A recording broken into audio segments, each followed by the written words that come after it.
Hello, survivors. Welcome to the State of Decay 2 stream. I'm your host, Jeffrey Card, and we're here with Doug Juno, world builder extraordinaire. Yay, Doug Juno! So real quick, so people understand what you do, like, what is a world builder on our team? So I guess it's somewhere between an environment artist and a level designer. We basically, we build the world, obviously. And so we start off with a basic world machine terrain and just slowly sculpt it and add areas where we want to add towns and points of interest and everything. And there's a lot of back and forth between world machine until we get a good result, just for a good starting point. And then there's just a lot of massaging of the terrain and just making it feel natural. So there's a lot of studios where, like, say there's one job which is level designer, which is somebody who sort of does sort of a gray box layout, and then there's another job which is environment artist, where somebody comes through and then makes it all look pretty. You embody both of those jobs. Yeah, it's kind of a simultaneously. hybrid of both. And yeah, we don't create a lot of the content, but we use the content other people create to fill out the world. So like Mark might make a building, but then you can use that building and you do all the set dressing around it to make it feel like it's at home and there's kind of a story to it. Yeah, and some of the other content artists will build the rocks and trees and things like that. And yeah, so we have a big kit of pieces and we put it all together. So yeah, so Doug and other world builders like him are sort of in charge of like the big picture of how the world comes together. And the reason we've got Doug here is because we're going to be giving our first tour of Providence Ridge, the brand new map that we're adding with the Juggernaut Edition next month, March 13th. And I should also mention that Brant's here too. Hey, Brant. Hey, Brant. Brant's here partly because he's always here and we love him. He's also here because he contributed a ton to building the bases in Providence Ridge. And so while Doug is going to give us sort of the lowdown on the map, the neighborhoods, the big points of interest, Brant is going to be giving us a tour of the bases. But to start that off, let's watch our new dev diary. This was just released on our YouTube channel. You can watch it separately. In fact, I'll probably put a link in the doobly-doo to it or something. But let's watch this to sort of kick off our exploration of Providence Ridge.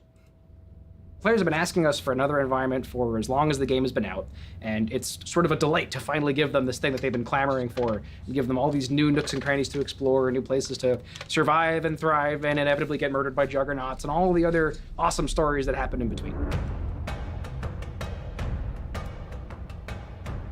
The map is really special compared to our other maps because of all of the storytelling elements that are inside of it.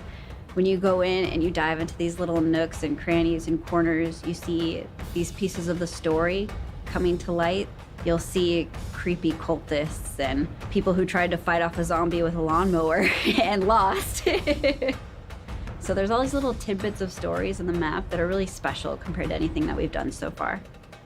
We've got the Prescott Fire Station and Lundegard Lumber, which internally we've been calling the Sawmill, has 5 large slots. So like, there's gonna be some players out there who hear me say that and you're like, you did what? Wait, how? What? How is that? Isn't that broken? That can't be right. You can actually build all 4 of the leader facilities in the same base for the first time. So you can like complete the infinity gauntlet of facilities. It's awesome to sort of have that possibility. While on the other side of the map, we have our Fire Watch Fortress for the new players and a much more streamlined sort of tutorial and on-ramp flow. And so we focused on both making it wonderful for new players in the starter area, but we also tried to make sure that the sort of endgame parts of it would provide something fresh and exciting for the returning players or for veterans. We backported Fog because we wanted to make Providence Ridge a really special map. So when you go in, it's this lumber mill town with all the logging, and it has this foggy feeling, and you really get a sense of the atmosphere, which is special with it. It's definitely more Pacific Northwest.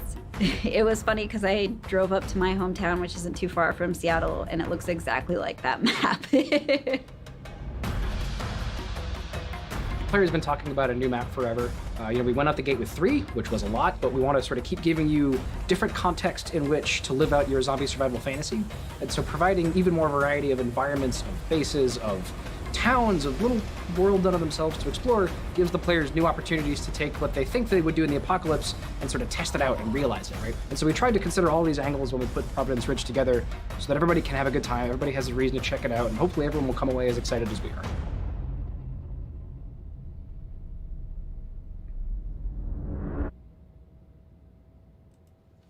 So, how does it feel to finally have this thing in the wild? You've been working on it since last summer, right? I mean, Yeah, it's we been started ages. in Oh my.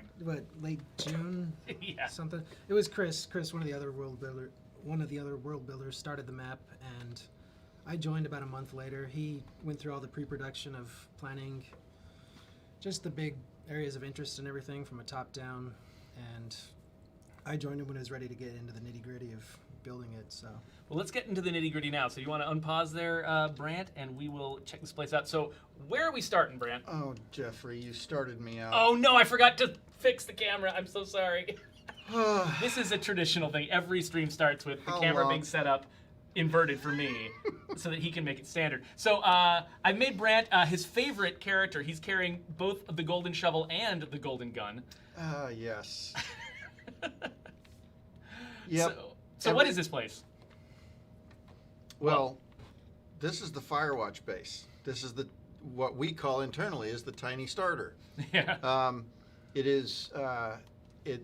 It was created hand in hand with the new player on-ramp process in mind. You guys will notice that unlike our other first bases, this one, the entire layout is right here. You Yeah. don't have to go up or down stairs. There is a neat little tower that you can go up, but it is not essential that you climb up there. Yeah. There's like a built-in facility there that you never have to interact with. Yes. Yeah, that's basically the bedrooms. It extends all the way to the top. If you go up there at night, you'll see a nice little wood stove providing warmth. But this is the new on-ramp base, so that people unfamiliar with sort of that hidden, our kind of hidden base building system, the new on-ramp definitely eases you into it. And the layout of this base, while being cool and taking advantage of something that's already in the environment, is it's a much easier thing to manage. Yeah. And so we're going to be spending a lot of time with this base next week, because that stream is going to be focused a lot on the new missions that we made for the new sort of new player on-ramp experience. And so we're going to spend not as much time here because we've got 4 other bases to show you folks. That's right. And so, but I think so. Doug, this entire area that this base is set in I'll run up. is basically it's built for brand new players. yes, it is. Yeah, it just even the layout around the base. It's a lot easier to get your first few missions and kind of learn the systems of the game and really feel like you're making progress right away without trying to figure it out yourself. It's a little more. It's a lot more forgiving for new players. Yeah, from up here, especially if you survey, you can sort of see all of the nearby stuff to scavenge. There's basically kind of one of everything in this tiny little area. So you learn what a clinic looks like, learn what a tartan mart looks like, start to recognize some houses, that sort of thing. But yeah, this is, you drive north of Seattle for an hour and then start heading east, and you're going to run into a lot of places that look like this. Yeah, exactly. Like Erin was saying, this Yeah. it's basically her hometown. Yeah, that's one of the reasons we did this map in the Pacific Northwest, because this is basically our backyard, and we didn't have as much time as we would have wanted to for this map because of just when we wanted to get Juggernaut out, and so You folks have been asking for it for so long. We wanted to get it into your hands. Because of that, so we went with what we know, and a lot of us didn't grow up here, but we've lived here for a while, so we just go outside and look around, and we can see what we want to build. Yeah, and even I grew up in North Carolina, and even though that's about as almost as far away as you can get on the continental United States from the Pacific Northwest, it still even evokes a lot of the places that I grew up around. Places like Pilot Mountain and stuff, where there was lots of hiking trails, lots of sort of wilderness, but then you were never too far from small towns and little places where in the zombie apocalypse you could scavenge. And so let's hop in a car. Do you want to head over to the west, to the first truck one stop? there? Yeah, the Yep. first one there. So we're leaving the Camp Winchester, which is your starting area. It's a typical campground. I'll take you on a quick little tour of the campground. Oh, except I'll run into a tree. These dirt roads Man, don't really give you a lot of traction. This car. I Sit should down have cheated always- you a better car. It feels like you're on ice sometimes. But yeah, and there's a nice little lake, lots of little camping sites. There's some other stuff to discover up here. I'm not going to show you everything. But you know, everybody's gone. Almost everybody's had to go camping, whether they like to or not. And I love all these little like puddles, little water features. It's like really, you kind of feel how moist this place is. Don't use that word. It's so moist. This is the moistest map. Yeah, that doesn't bother me. That word doesn't. I Okay. really should. I am never. If you want to taking cheat this- yourself another car, I'm never taking this car again. I can take us off It's okay. Elgato for a I'm just second. gonna Tokyo drift it here. All right, there we go. Yeah, sometimes you have to turn left to go right. I learned that from Cars. I did too. I actually seriously got way better at driving cars in video games by watching the movie Cars. There's our new Shaggy famous Jack. So Shaggy Jack. Tell us about him. Like, Shaggy Jack is kind of the mascot of this area. There's a lot of places around here where logging was king.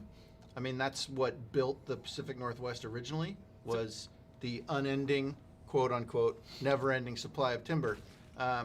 And also the legend of Bigfoot. So yeah, and so he's got kind of like sort of a Bigfoot meets Paul Bunyan kind of flavor to him. yeah, exactly. There's a place about 60 miles from here called a town called Shelton, which was built on logging, and they have a big Paul Bunyan statue sitting out front of their town. Well, this sounds like exactly the right thing then. Yeah. So Pacific that's Northwest. definitely the local flavor.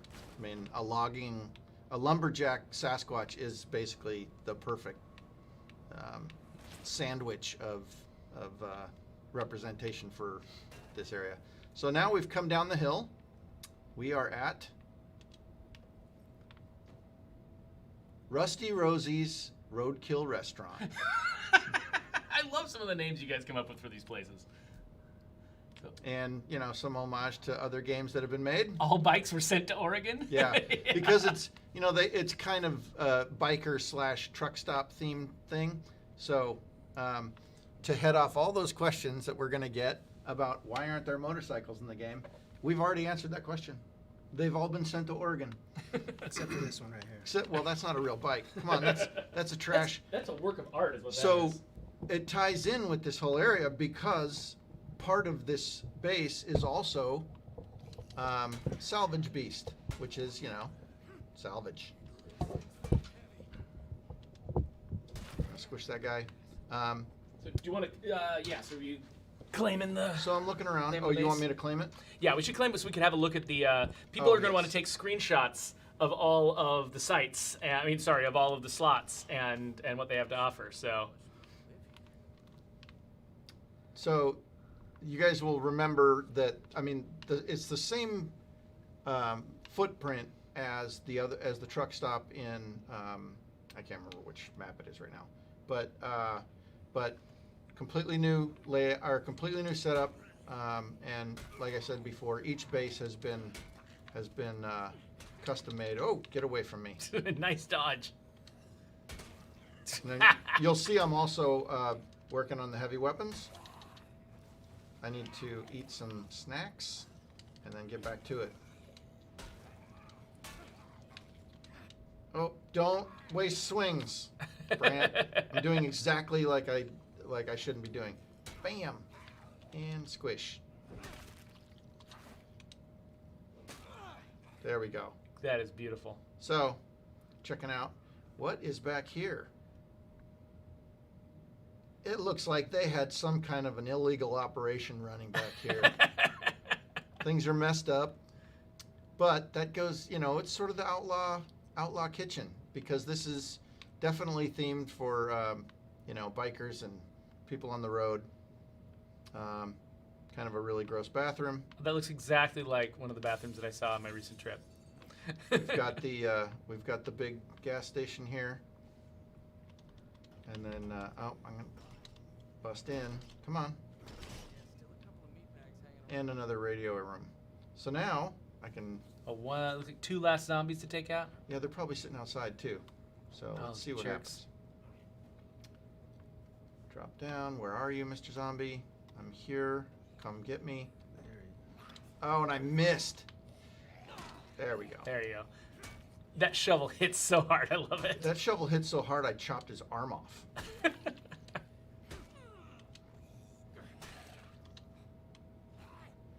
Whack. and squish. Oh, God, Okay. that move. I mean, you can see that without the cheated powerhouse, it's pretty tough to manage your stamina on this. Yeah, Oh, I what am didn't doing? bother giving all the characters their fancy skills. All Yeah, right, I got let's- so used to cheating myself the infinite stamina when I was doing the actual play test. I was Then when doing you like actually 2 or 3 play, yeah, it's swings tough. and yeah. All right, so we've taken over the map, and everybody's showing up saying, "Oh, I love this place so much." I'm sure that's what they'll say. Yeah, absolutely. So if we take a look at the base, after I pause on the community screen real quick. There, I'm gonna make us go away real Yeah. quick so we can see. So you'll see, like the original truck stop base, there's some seating areas that are clearable. But if you choose not to right away, those seating areas, each one provides 1 bed. So it might be useful. Yeah. Right now we're running with a really large community, so we're way out of beds. Yeah. We can fix up the biker kitchen as you saw. If I run back in there, it is messed up. It is messed up. Somebody's actually already trying to clean. But yeah, oh, I love that. Found on a ride, brought back and fried.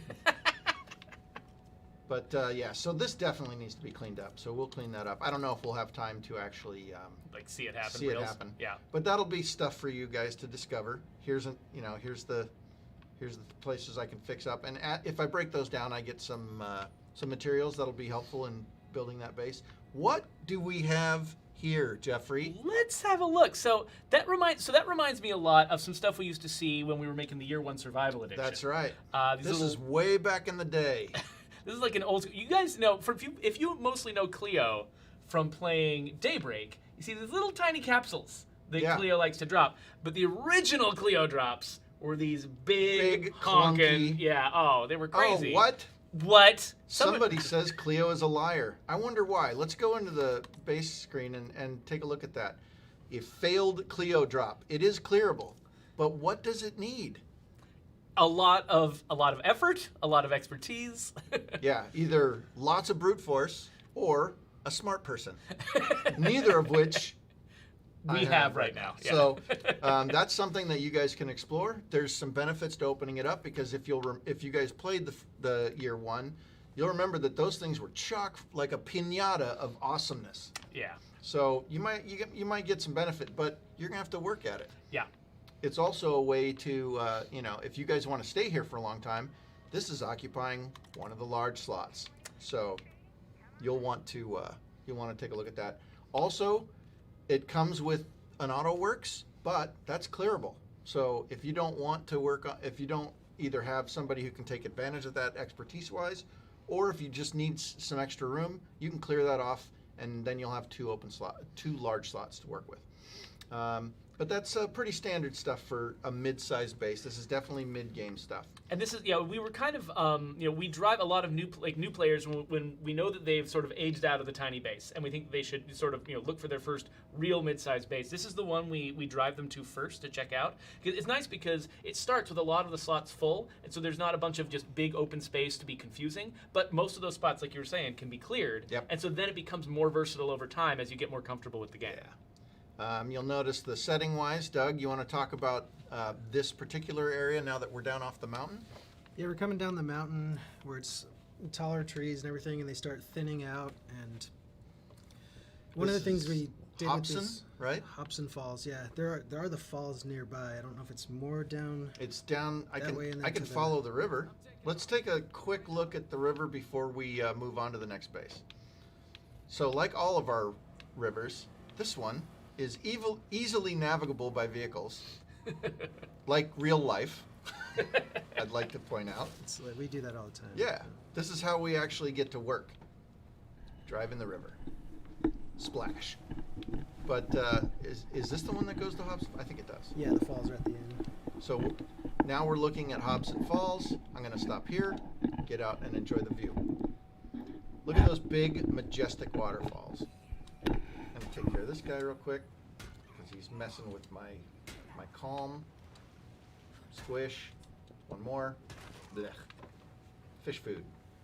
All right, so there really is a Hobson Falls. We didn't just name it that. That In wasn't just a Hobson random Falls. thing. Yeah, it's not like some random housing developments where they just they throw a couple names into the hopper and Just a dartboard with. yeah. Yeah. That name is particularly meaningful to us, too, It I'd is say. very meaningful to us. Drew Hobson is known to all SOD2 players as the voice of Sasquatch, and all SOD1 players as the voice of Marcus Campbell. Yeah. And a bunch of randomly generated characters who got Marcus's voice. Yep. Very near and dear to our heart. He's one of the sweetest people who's ever lived, and I don't know if he knows that we've named it after him yet. So when he finds out, I'm sure he'll be completely excited. So I'm going to continue down the road here to take you to our next base. It's another mid-range base. We have one small starter, 2 mid-range bases, and then 2 sort of Enormous bases. enormous, large endgame style bases. I really love how the mist in this map lets you sort of understand the distances better than you can in a lot of the other maps. Like, you really can see how, looking down off a mountain, how far away everything is. And I think it helps exaggerate it too. So even if it isn't that far, it feels that much further because of that. So Yeah. it helps with the. Yeah, Doug. So you only have a fairly limited number of props, variety of props to work with when you're setting these up. Do you? I mean, what do you do to get around some of those limitations? Sometimes it's just so, especially with the rocks, there's not a big variety of them, and we have to put them everywhere, especially on the borders of the map, just to block the player from, or at least making it look like the player can't get out. So it's getting creative with arranging them in different ways to where it doesn't get old. But sometimes you just have to set it down and do something else and come back to it with fresh eyes because. Just living in Rockland for a while could get tedious. You can only rotate the same prop so Yeah. many times. Or just rotate, like I will do some and then Chris will do a pass on the stuff I did. Just, switch it up. So Well, you guys make Different. a great team, for sure. So I've been slacking on a couple of questions here. So Ranithcord wants to know, what kinds of trees are those? The ones that have been up on the mountains, like the kind of, I think there's some conifers and stuff like here. Do you guys know much about like the breeds of trees we're using? Those are Eastern cedar. I don't know what they are. yeah, I can't even remember. I know there's the pine and then there's Yeah, those are mostly pines the up there. tall ones. Yeah. Like mountain pines, not coastal pines, because there's a difference. We did try to keep the taller trees toward the top and then we distinguish the starting area. See, I should know this because my mom was a college botanist. She taught botany classes, Oh wow, I didn't know that. and I knew she was an artist. I didn't know she was also a botanist. yeah, that was her first career was a college professor in botany. I used to remember being dragged around to bogs in Washington. Wow. To Like wetlands flora? yes, because that was her specialty. Oh, Was wow. Doing Washington native wetlands plants. So I should know all these names. I am a bad son. Anyways, we so- are at the next base. While you're clearing that out, Oddly Lemony wants to, oh wait, do you have anything you want to say? We have a giveaway. Oh, we do. We're going to do that towards the end. We should mention it, though. You're right. We're planning on doing a giveaway by the end of the stream. So if you were about to leave because you just saw a couple of bases like, oh, whatever, yeah, sure, I know what I need to know, don't leave because around like 3:40 It's a Pacific time, Big giveaway. we're giving away a Phantom White Xbox controller. I don't have it with me because we haven't bought it yet. But we are going to buy it, and we're going to give it to you. So at least one of you. So stick around. About 3:40 is when we're going to open it. There's a bunch of people who are familiar with the way we do this, who are hitting !enter right now. But we're not actually starting it yet because we found that we tend to lose people. Like if everyone enters the contest or the giveaway at like 3:10, half of those people have moved on to look at something else by the time the winner is announced. And so we're going to do a much tighter period of time where people can enter the giveaway. So hold on, hold your horses. Don't enter yet. Around 3:40, we're going to kick it off. But anyway, so Oddly Lemony wants to know, can you actually get hiked to the top of the falls? The Dev Diary showed a camera angle from up there, but was that Well- just fakery? So we didn't intend to do that just because it opens up a bunch of other bugs and everything. So I know we put a lot of rocks to block it. You could get close and kind of get a nice view, but no, it just because then you could see past the edge of the world, and it's It's really high up there, right? it was too much to try to work that in and still have the map functional. So You know why Oddly totally asked cool. that? because Oddly Lemony creates some of the coolest screenshots I've ever seen of our game, and yeah. Well, so I think we might have just officially, unconsciously given a challenge to Mon Prince Cyclope to get a car up there. Undoubtedly. Yeah, you probably can. I give him like 8 minutes. We probably miss a lot of things, but So Stephen Mua wants to know, what's one of the first things you have to think of when making a new map? Like, starting completely from scratch, where do you even begin? so for us, we kind of started 2 maps in tandem just because it was Chris and I. It's our first time building a map for State of Decay 2. We both helped finish Heartland, but doing a core map, it was new to us. We had done similar stuff at our other companies we worked at before, but there's a lot that goes into a State of Decay map. So really what we did was we just went into World Machine and we start just putting in random, plugging in different nodes together, getting like a terrain that looks cool, and then if Chris decides like, oh, I want to do Pacific Northwest, which he did, he kind of figures out something that's got some cool elevation here and some flatter areas and a spot where there could be a river, and so you just kind of start doing that and masking out areas that you think you might want towns in, and there's some back and forth between that and Unreal to start getting the scale of the map, and so you're basically sketching it out right there in the game. Like, you could sit there and play on the sketch that you're making from the beginning. yeah, it starts off super rough, but we have to do that just to get in there and just see how it feels if it's way too high, and we have to like, crunch the whole thing down, and there's a lot of back and forth at the beginning. So Well, it looks like Brant has got the... Yep, I've taken over the construction warehouse base.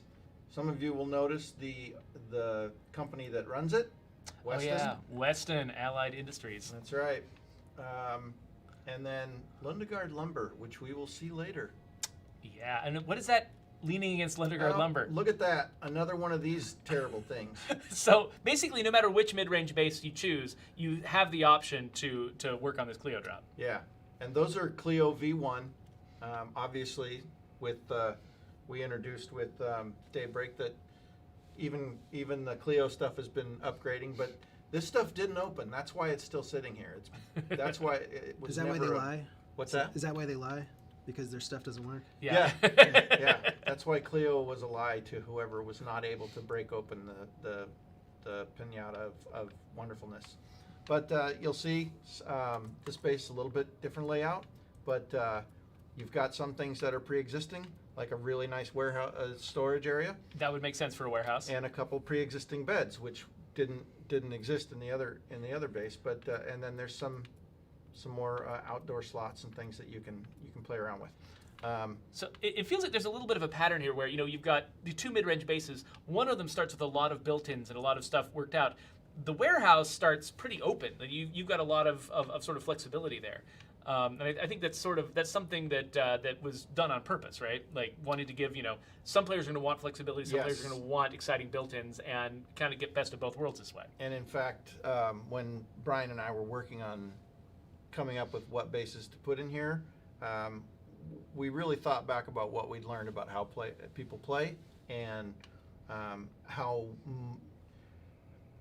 much or how little they wanted to engage in that part of the game, and we wanted to give people options, both of those. So there's sort of extreme end options. There's pretty managed base already, and then one that's up for a lot more player control. And this one is definitely allowing you to have some more control. There's also some fun little stuff in here. This does not count as a watchtower, but it's just fun. You can shoot things from up here. Safe in a siege. But we'll take a quick tour through here, and then we'll move on to the next. But this is, a construction site prep area. So contractors can come here to the depot instead of going to like a big box store. They can come here, and all the stuff they need for building, large housing developments.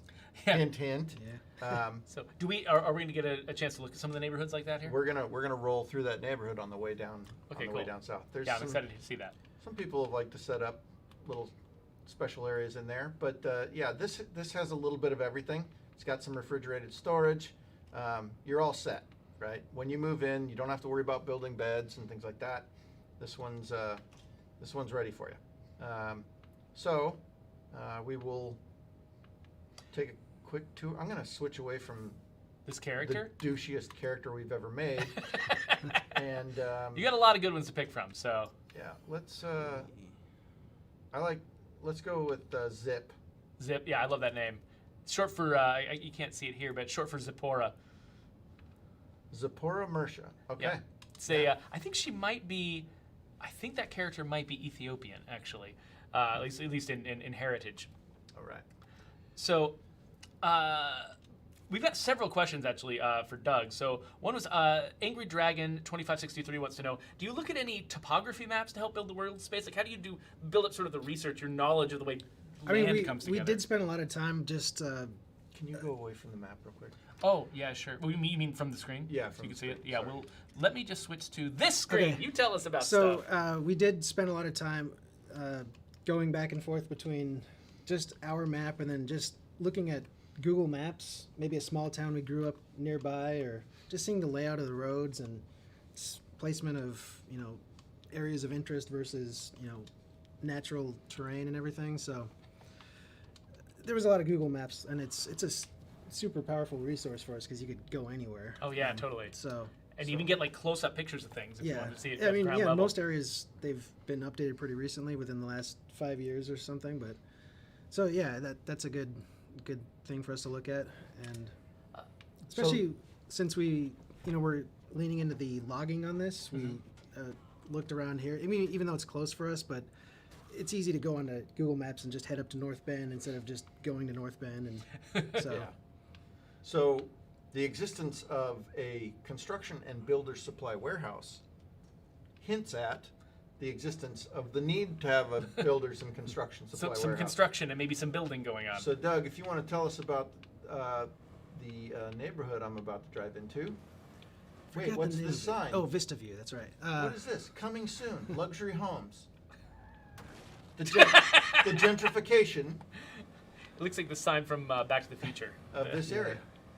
So we're going to drive down and see why there's a need for a construction warehouse. and builder supply. So that reminds me, the other maps, we kind of had a theme that tied the whole thing together. But with this one, Chris kind of went in and not heavy-handed and in your face really, but we wanted to really bring the logging to the forefront of the map and make it be something that tied all the elements of the map together. So there's this theme around the entire map. So you have the new construction, which is fueled by the lumber that we haven't seen yet, but we're gonna get Yeah, there. we'll I get assume. there, yeah. So we are now Shaggy in Jack, the lumberjack, and we're now in the gentrifying area. Obviously it's a bunch of new homes. I'm going to let Doug talk about it, but I just wanted to point out that there's a model home here, it was sold too. If you look at Just the- in time. Yeah, just in time for the apocalypse. and you can see that model home was also the model for all the homes. They're all cookie cutters, right? So, okay, I'm done, but I just wanted to point that out. So some of these people got in on the bottom floor, the ground floor, and it was just not the right time. So. Lots of construction going on, some in different stages of building that same cookie cutter home. So yeah, so like thematically, what is this map sort of saying about, like, I don't know, small town, rural America, seeing this, you see these like classic stuff like the logging and the old like Shaggy Jack character representing kind of the old stuff that used to be going on, but then here you've got these new developments, like. I mean, it's kind of what they've been doing up here around us. Like everything in Redmond is getting torn down and built up, or if you go to Issaquah, same thing. So that's kind of some of the inspiration too for us, was just seeing what's happening here with everybody moving into Microsoft, Amazon, and all of that. So Yeah, I live in Bothell, in a place that used to be like sort of just little scattered neighborhoods in the woods, and now every square inch, and like they knocked down one house in our neighborhood And and put replaced four it with like it was like 7, like a cul-de-sac with 7 houses on it. Yeah. And it's They're all it's right next to completely each other? yeah, they're all like crammed in Yeah. really tight. None of them have yards. It's kind of ridiculous, but that's I try kind and of knock going down on here. all these signs. You're just mad at them. Yeah, I'm mad at them. Anyways, so that was one of the neighborhoods. I'm going to head down to our next space. So Fred Garvin wants to know, like, what determines sort of the foliage density that you can do? Like, I mean, some of it's just performance for what Unreal could handle, and how optimized we were able to make it with the engine we have. So We went a little bit more dense than the other maps, especially up at the top, just to get that thick forest feeling. And But there's trade-offs, like maybe you have more trees but fewer buildings or something in an area right then. Is that how it works? yeah, a little bit. Yeah, we were lucky enough that there was some foliage optimizations that we were able to get not as thick as we wanted to, and especially when you're driving a vehicle, they could pop in quickly, and so we have to be careful about that. Yeah. So actually, we've got a question from Gel who asks, I'm not sure if this has been asked before, but will the graphics improvement impact performance in any way? I'm guessing it will if the graphics were enhanced.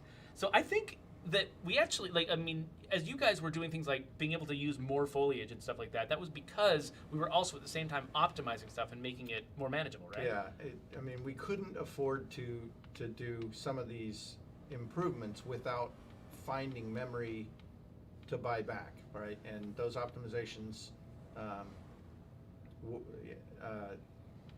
what you're seeing now is the result of those optimizations, and then backfilling with whatever we could do to improve our existing stuff. So you shouldn't expect there to be a massive difference in performance. Right. Yeah. So And it's in just fact, looks better. in some places, Yeah. especially the older maps, you might actually see Like a better frame rate. a better frame rate, because we've optimized a lot of props and the placements that are in those maps. So, but also done cool things like put in our new roads in the old maps. Wait, Yeah. did somebody actually hit me from? Oh, what are you doing? Yeah, don't hit me. Anyways, So we tell us find- about this neighborhood. yeah. Prescott.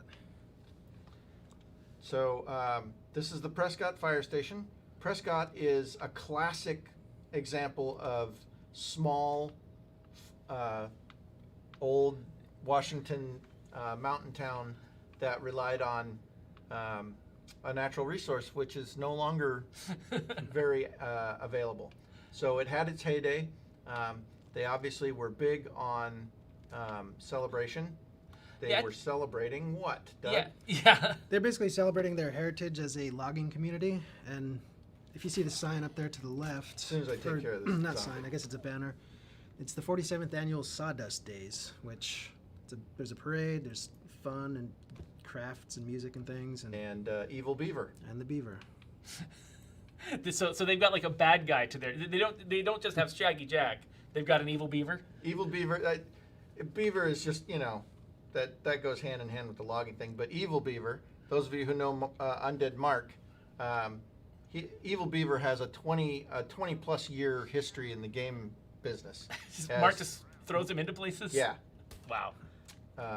But one of the classic small town Americana things that Doug has so beautifully set up here is that small town parade. Their pride in their community. They're celebrating. There's like the 4-H float. There's whatever. It's all So Doug, if you want to talk a little nothing bit professional about each one.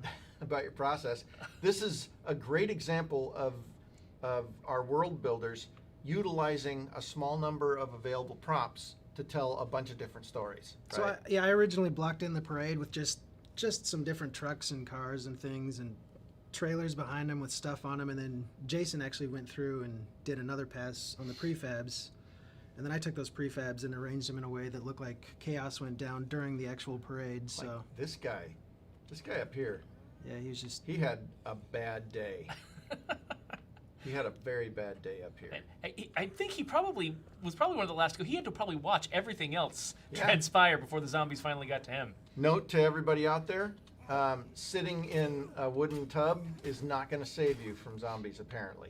So we had a question from George Wright Mercer who asked, will we see more story in this new map, or are you saving that? So we did add a few missions that we're going to talk about next week, but most of the storytelling we're doing is the kind of storytelling that yeah. that you We guys do. went. I think it was in the dev diary you guys just watched, but we did a lot more storytelling elements. Some that are more in your face, like the parade right here. It's like, oh, it's a parade that went down or the apocalypse went down during the parade. But there's a lot of smaller storytelling items, or not items, but just areas that we have hidden throughout the map.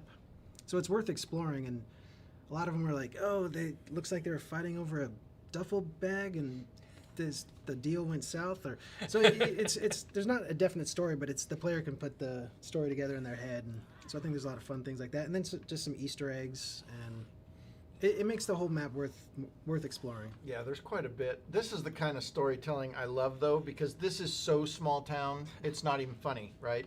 Somebody said, well, I want a better view. And they just threw their stuff up on top of the bus stop, right? And then they died. And then they died, because that's what happens when you misuse Government property. public utilities, right? There you go.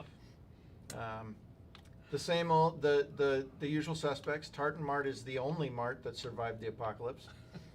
But yeah, Snake Room. Those of you who play Daybreak will recognize that sign. Well, let's go and claim the fire station real quick. All right. Yeah. Sorry. No. This was definitely time well spent. But I'm realizing that we need to make sure we have time to get both Prescott Fire Station and the other place into the stream. 240.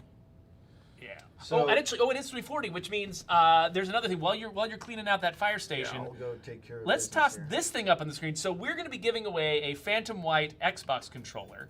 And so the way, actually, if you guys want to know what that looks like, let me just quickly throw this up over here. So one of these, if you're looking for one of these, we're going to be giving one of these away in about 5 minutes. So if you want to win this thing, type exclamation point enter into the chat, unless of course you're watching this later, in which case you already missed it. It probably already happened. You can skip ahead like 5-10 minutes and find out who won.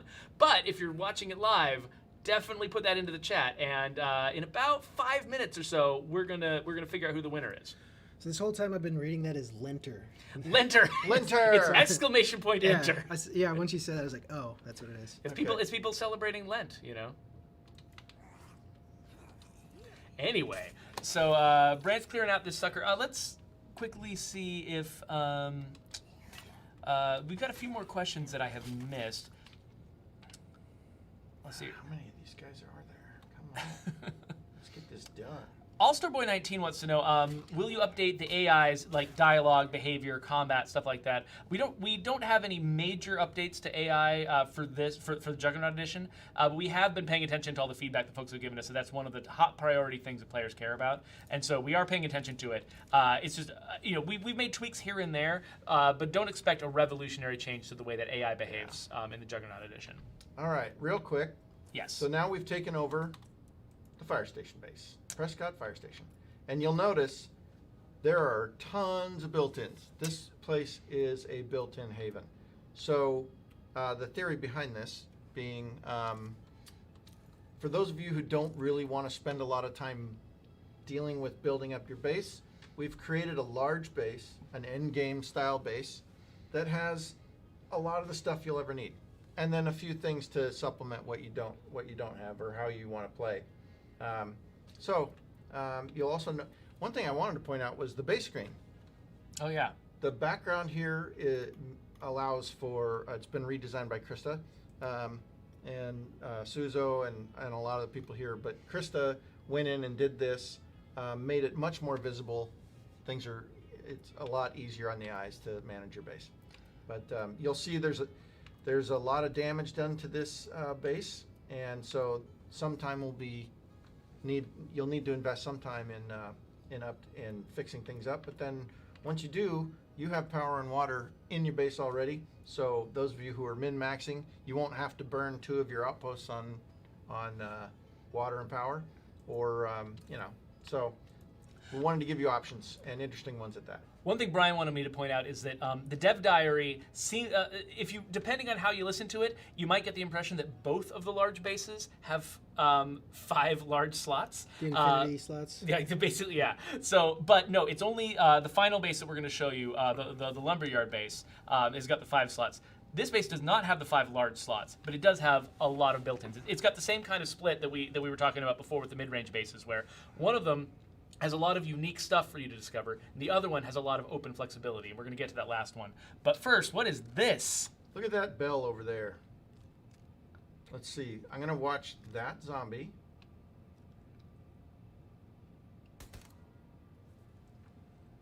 That zombie's like, oh, wait. We've got the sound turned way down in here, so we can't actually tell if you're hitting that bell.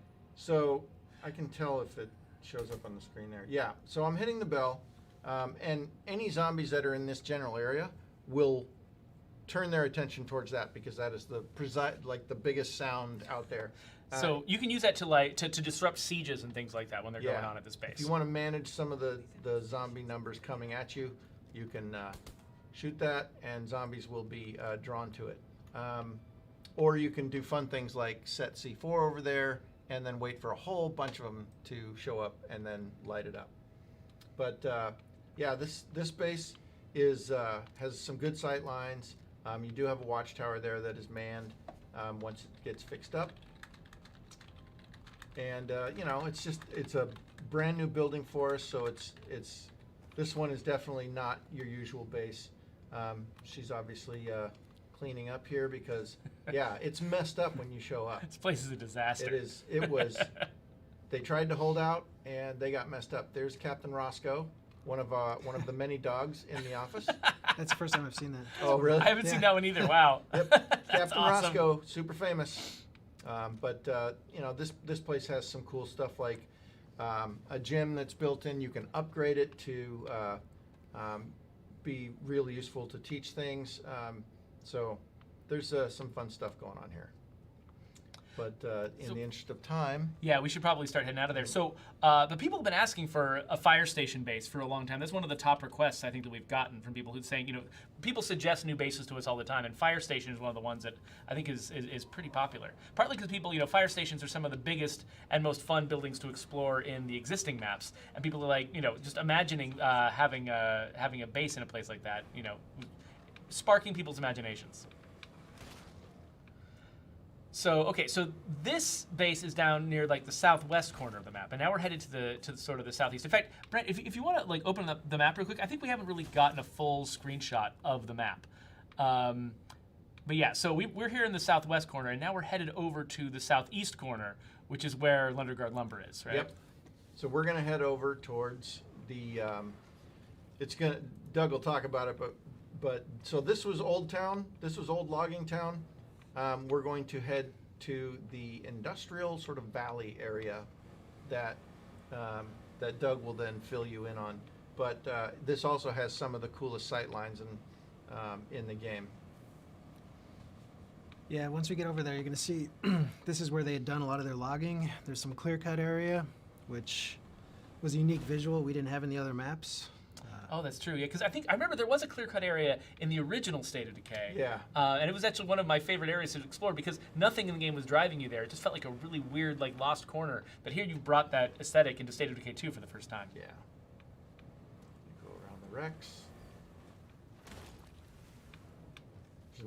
There's a river there, and big open area. And before we're through, I will drive up to the hillside to show you just how sort of vast this valley area is. But this was the town that was built up around the industry where they floated logs down the river, things like that. And the base that Brian referred to in the dev diary is right up here on the right. And you'll notice that it's Lundegaard Lumber, the same people who made all those lumber piles that were in under other place in the other bases around here. John Lennon's just asked, if you want to get this game on Steam and play through your very first playthrough on Nightmare difficulty, can you do that? I believe so. I don't think anything stops you from playing whatever difficulty you want. I think we don't encourage you to do it if you really are genuinely brand new to the game, but I don't think we have anything stopping you.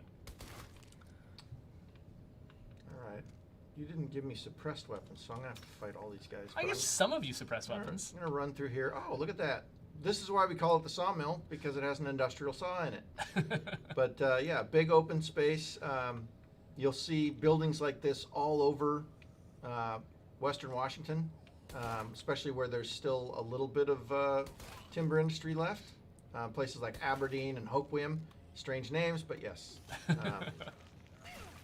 Yeah, you don't have to get far out of town to get to some of these places.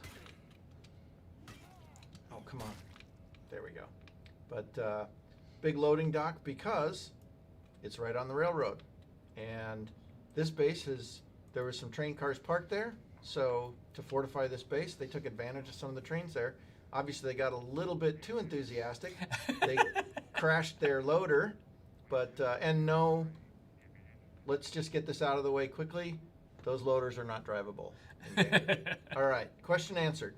Yeah, they did what they could to shore this up. The train derailed over there, and Doug did a wonderful job of set dressing this whole area. It looks like, I swear, this looks like Aberdeen. If you drive through Aberdeen, you're like, oh, they cookie cuttered it and put it in here. But I will go Take that last spot. take the last spot. We've gotten a few questions from folks in the audience asking about like the time and resources that it takes to make a map like this. So we mentioned early on that you guys started this like last summer. It was Yeah, it around July is when we really went into production. Yeah, I'd say early to mid-July. so from July basically till now you've just finished sort of like shoring up the last few bugs before we're going to ship Yeah, this thing. yeah, all the major bugs that we wanted to make sure were fixed, we got done. But And so like how many different people with different specialties work together to make a map like this? so there were me and Chris on it basically full time. Chris, the other world builder, and then Luis, he helped us. He is the third world builder. So it's kind of a full court press Not for third world builder. He is the third person who is Yeah, a the third- world Yeah, builder. exactly. At Undead Labs. We don't have a specialist who does So- Third world country. And then world Brant, obviously, he did worked on all the bases. We had Mark and Dan doing new props and things. Yep. We had lighting from Matt Heiniger, Oh, Matt, right? yeah. And yeah, man, we're gonna have to do a future stream on just the lighting because massive changes to the other maps too. Yeah. So So we had a really sizable team of And then experienced Brian. artists. Oh yeah, Brian of course had to work on the loot, right? Yeah, he did a ton of and stuff. and the base stuff. base design. Andy doing all the fiction stuff. Yeah, like and then all the UI stuff that was just general Juggernaut things that weren't specifically this map, I guess, but yeah, but had they to make did the need map work new- on the UI and had to make each of the bases work on the UI. Kevin Pun, Kevin, of yeah, course, with art direction, contributed a lot with art direction. All right, so let's. sound, Sorry. Yes, of course, it's like unique audio here, which is like 3 people working yeah, together. audio, I guess sound kind of. I think we just hit like 15 people And who then were working on this production map. to make sure we don't all get off track. 16, 17. And yeah. there's all the random people we had to just go ask questions because we didn't know the answer to, or we didn't know what we didn't know, that kind of thing. So. Yep. And you folks had dedicated QA working on this too, like Oh, yeah, we alongside did. you. And then once we did the desk move and they're more integrated, that was a lot more helpful. So. Yeah, maybe the most overworked group of all of us is QA. But yeah, that desk move he's talking about, we basically sort of tried to restructure things. So instead of it being developers in one room, QA in another room, just sort of, and we were throwing things over the wall at them.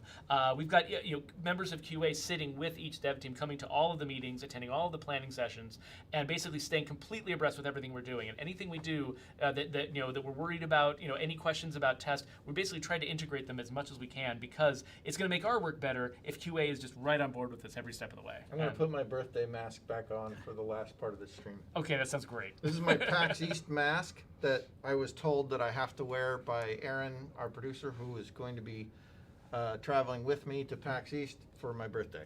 So just as you're putting that on, I'm going to take us off the screen so we can look at this. Yes. So look at all these slots, large slots, aplenty. 5 large slots. We've never done anywhere close to that before.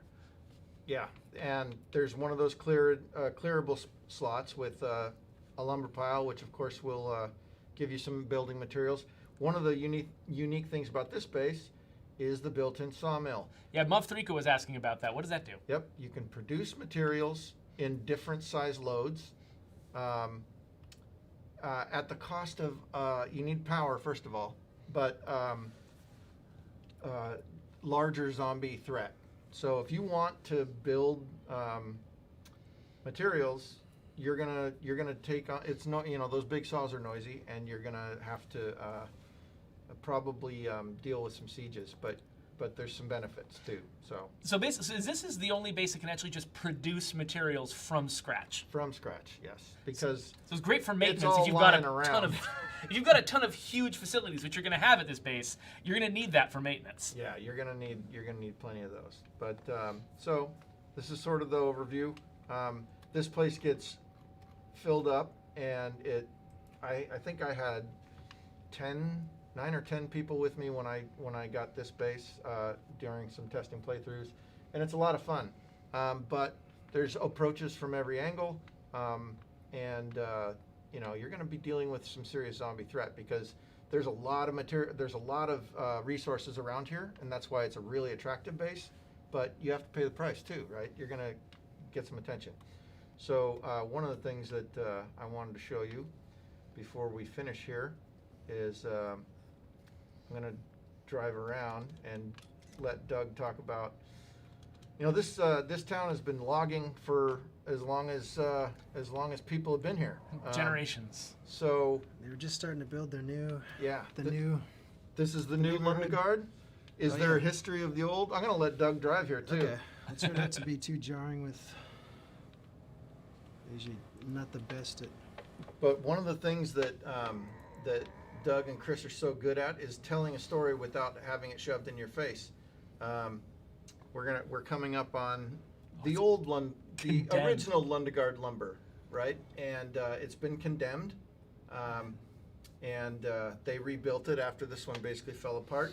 But I love this building because it really speaks to sort of the history of logging in Washington State. It's right on the river, and they used to pluck logs right out of the river when they floated them down. So we've got representations of all that, and it's. You can really tell a lot of thought went into not just what would look nice here and there, but what's the story of this place? Yeah. Like what would make it really hang together? So we have some. I won't go inside. Just I'll leave it for players to find out when they, in a couple weeks when they Yeah. get their hands on it. Yeah. But drive up to the logged area so we can get a look back at the town from up there. So like I mentioned, Chris, he was the lead map designer on this, and he did an awesome job of kind of keeping the theme of the logging throughout the map and spreading it out. So we have, the clear cut area here, the parade, the sawdust days, Shaggy Jack, the new construction. So it all kind of ties in together with that logging heritage of the whole area. So Kind of no matter where you are, you know what map you're on Go because up to the right and follow that Okay. road up. yeah, because every part of this map sort of so it all This supports car. itself. So those of you just gonna who like to make up your own games here, this road, it's this winding, looping road. Great for car races if you guys want to figure out a car race.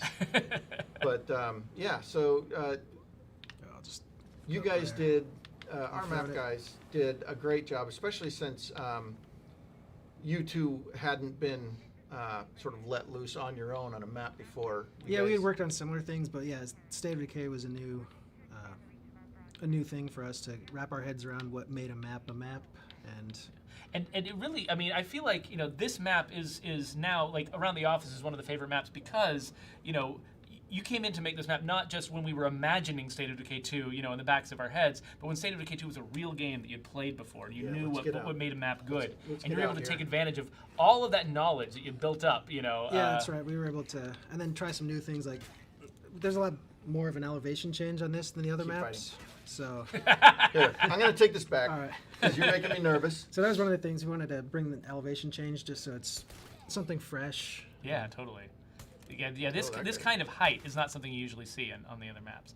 There's a little bit maybe around the middle of Drucker, but not nearly this extreme. And certainly, I mean, just the scale of those mountains in the background is pretty impressive. But yeah, I mean, this road actually curls up a little bit farther, but I will run out.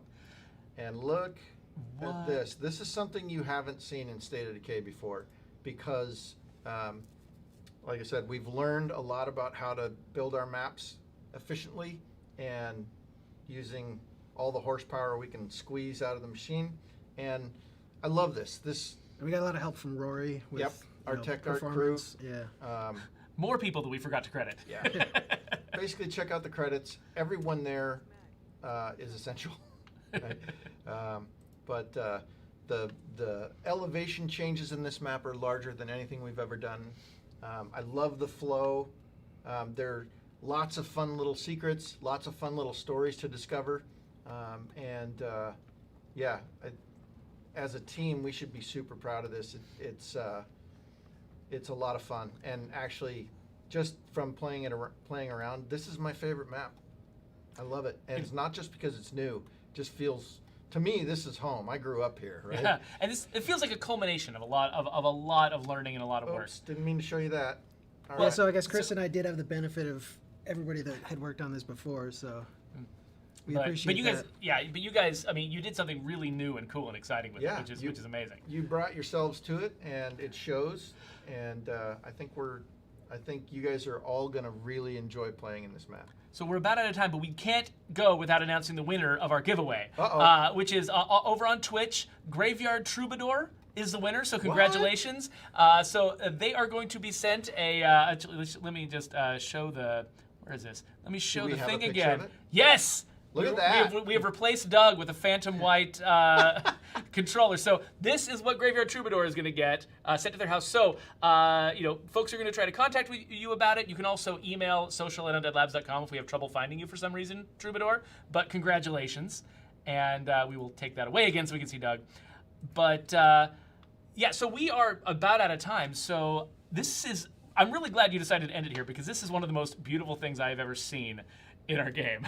I mean, to be able to look at something this gorgeous from this far away and also know you can go inside every single one of those buildings and loot it. That's big. Yeah, it's pretty cool. Just one little note.